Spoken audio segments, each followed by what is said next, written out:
Tudo bem, alunos? Nesta aula nós vamos dar continuidade à nossa aula passada, que nós trabalhamos funções por meio de conjunto através dos diagramas.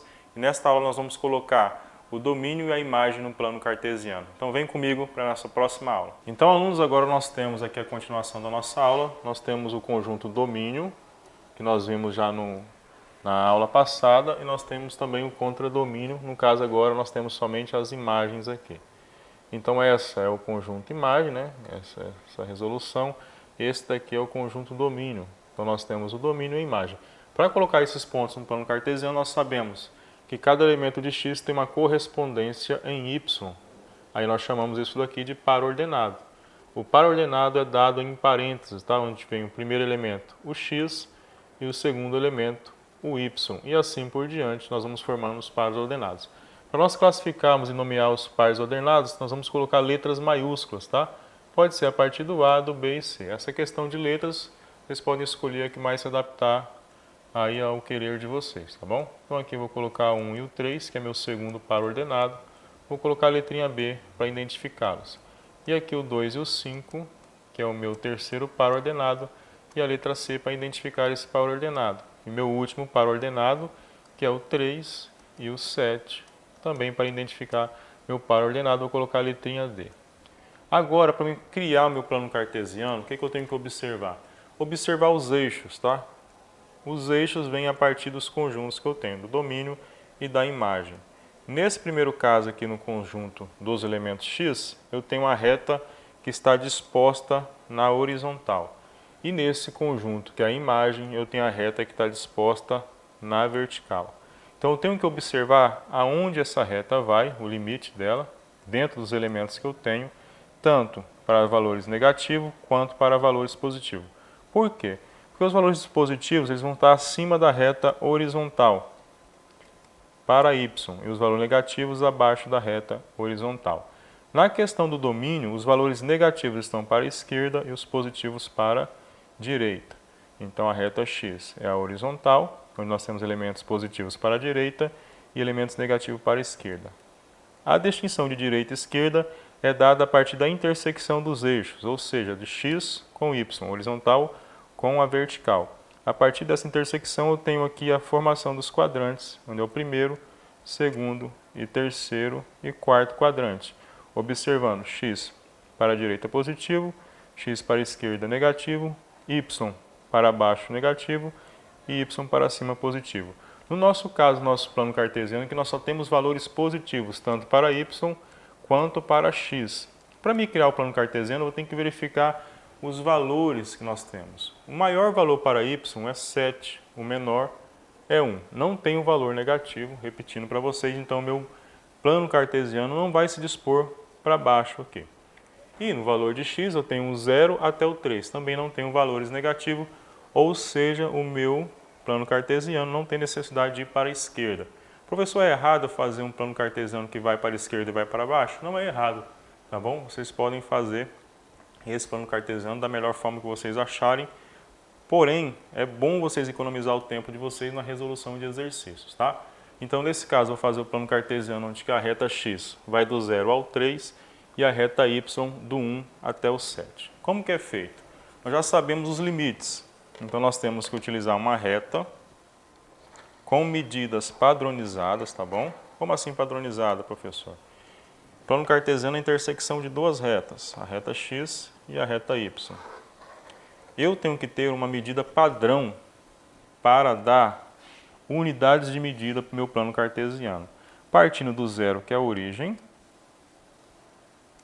lembrando que aqui no meio é o zero, até o valor positivo para x e valor negativo para x também. Para y, valores negativos para baixo e positivos para cima.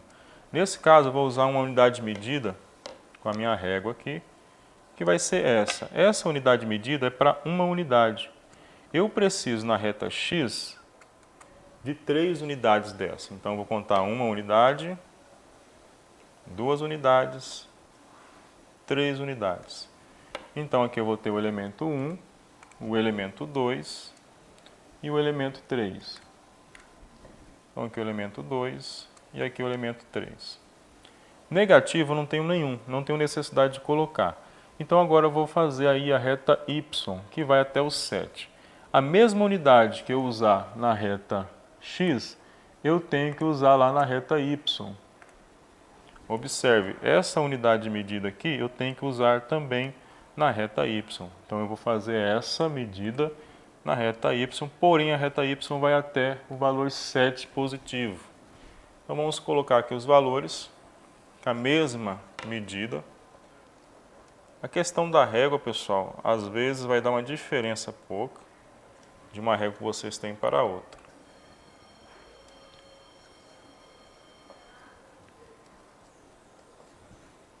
No meu caso está dando uma diferença um pouquinho maior que a outra. Depois eu vou ajustar essas medidas para a gente não ter uma diferença muito grande.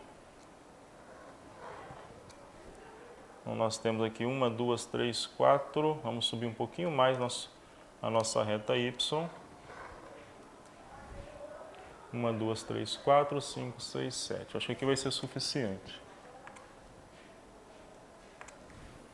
1, 2, 3, 4, 5, 6, 1, 2, 3, 4, 5, 6 e por fim o 7. Então pronto, aqui nós temos do 1, o 2, o 3, o 4, o 5, o 6 e o 7. Agora nós vamos fazer ligações dos nossos pontos. Lembrando que nós temos nosso primeiro ponto, que é o ponto A, que ele vai do 0 para X a 1 para Y. O 0, pessoal, aqui na origem, o 1 para Y lá em cima. Então o 0 tem que encontrar o 1 em Y. Porém, esse encontro tem que ser feito na origem do elemento, tendendo à altura do Y. Então não é para encontrar direto. O 0 vai na altura do 1. Quando o 1 encontrar aqui a reta proveniente de X, vai ter o encontro do ponto. Então esse é o encontro do ponto. Aí nós vamos chamar esse encontro de ponto aqui, né, dos elementos 0 e 1, de ponto A. Para a gente observar melhor, vamos observar o segundo ponto, que é o ponto B, que é 1 para X, que está nesse ponto aqui. Ele vai subir na altura lá em cima do 3. Então a altura que ele vai subir é a altura lá em cima do 3. Então ele vai fazendo um caminho para pegar a altura do 3 aqui. Então aqui o 3 vai de encontro à reta X, que é a reta X em 1. E o 1 vai em encontro do valor 3, a altura do 3. Então aqui nós temos o ponto B. E o ponto C é 2 e 5, o mesmo processo. O 2 vai encontrar lá em cima a altura do 5. Então ele vai caminhando até chegar na altura do 5. E o 5 vai de encontro a essa reta para determinar o ponto C aqui no nosso caso. E aí nós vamos dando sequência para o ponto D, que é o elemento 3 e 7. O 3 está bem aqui. Ele vai fazer o caminho para encontrar o 7 lá em cima, que é o nosso último ponto, né? Então o ponto D, que é o nosso último ponto, vai encontrar o 7 lá em cima.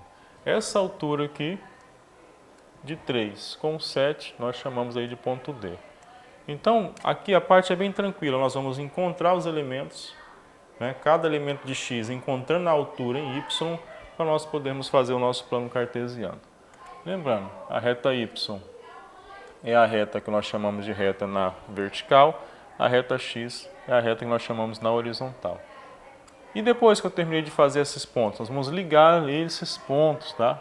Porque aqui nós temos uma função, e a função, a ligação dos seus pontos, nós temos aí a definição de uma reta dentro do plano cartesiano.